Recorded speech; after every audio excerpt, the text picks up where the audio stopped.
I've lost a lot of money in lures, and it only just occurred to me to have a look at my rod and realized I'm missing a little ceramic insert on this guy, but that's not the one I'm worried about. It's this bastard right here.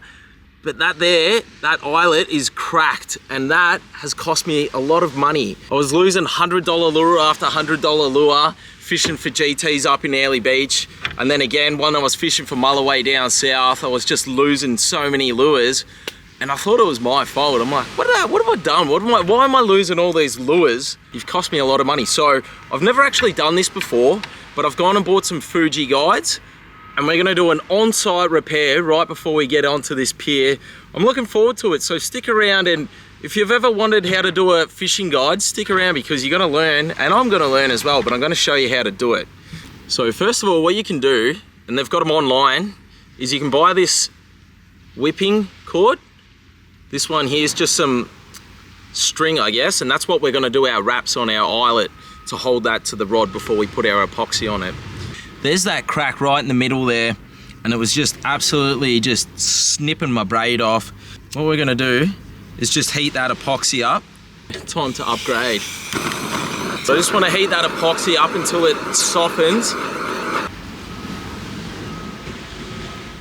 So that's the old wraps and epoxy right there. That actually came off really nicely. There's the other half. So there's the guide out. Not too much, but just want to clean all those little imperfections that were remaining on there. Beautiful. And the next part is just taking the guide and making sure that's absolutely lined up perfectly. Just getting a little bit of tape to temporarily just hold it in place. All right, I'm happy with that there. Just putting our twine in that, so then I can just have that on the ground. And I know that's going to be fine. So I want to wrap this bottom section. But what I'm going to do is just temporarily tape that twine on the upper portion. And then just bring that around. It doesn't really matter where. And then once I get maybe 3 or 4 mil below, now that I've got enough wraps on that, I can actually cut the start of that string off. And now that can come off. I'm just going to continue to wrap towards the start of that eyelet. I'm just at the base of the eyelet now, so I'm hoping it goes on quite smoothly. Now just to finish this off, I've just made a loop of line, just a simple loop of line, and my wraps are nearing the end of that eyelet. So what I'm going to do is just get that loop of line and just lay it across, straight across, so the loop's going around, and then I'm going to wrap around my loop now as well. This loop's going to come out, it's just a bit of a way to lock this off. So I've just laid my loop, just literally straight on top of those original wraps I was doing. Bit of a backyard pier car park job going on here.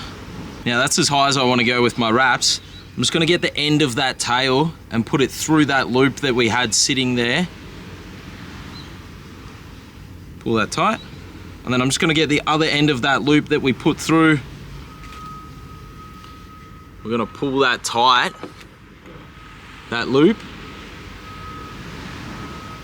and then we'll just get our other end that we wrapped just to finish that knot off, and then pull one more time, and that's just pulled our wraps and locked them back under each other. So now those whippings are now all the way up, and then that's locked it off when we pulled it back under with our loop there. Just cut that off flush, and that's one end done. So I'm just making sure my wraps are consecutive one to the next. I'm just about to go up onto the eyelet again, holding heaps of tension there. You can make a jig up at home, which makes it a lot easier than fresh airing it in your hands, but this is all I got at the moment, so I'm gonna have to make it work. Just there, laying my loop of line just across my wraps again, and then that's where I want those wraps to stop. So I'll go through my loop of line, pull on my tags on my loop, tighten that off, and then through that comes, now that's all tied off. So that's the eyelet that's been lashed on, and that's on there pretty tight, and now we're just going to epoxy that on. Never going to believe it, I've been on a wild goose chase looking for this epoxy, and it's already hardened. It's like the seal was broken on the one the guy sold me. I just scooped some dried resin out. Let's just pour it in there and try and mix it anyway. See if we can get away with it. What a stitch up that was. I managed to break up a bunch of that dried epoxy and put some hardener in there and stirred it for like 5 minutes, and it seems to have gone a milky white. Well, let's try it anyway. I've just got a toothbrush I found in the car. Should really be using a paintbrush, but we'll see how this goes.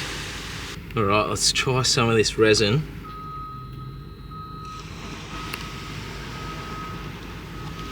Imagine doing your teeth with this.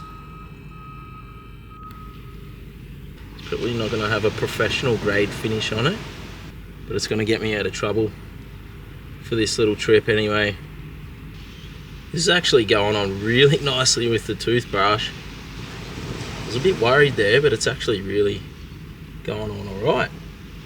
If you do get any on the actual eyelets though, you want to make sure you rub that off straight away, otherwise it'll make a nice sharp point for your line to get cut up on. And then just so you don't get any ballies in the actual resin, I'm just going to wipe that off and clean it up, but you just want to keep rotating it so you don't get any ballies as that sets. But that should take about 3 hours until that's fully dry and we can use that.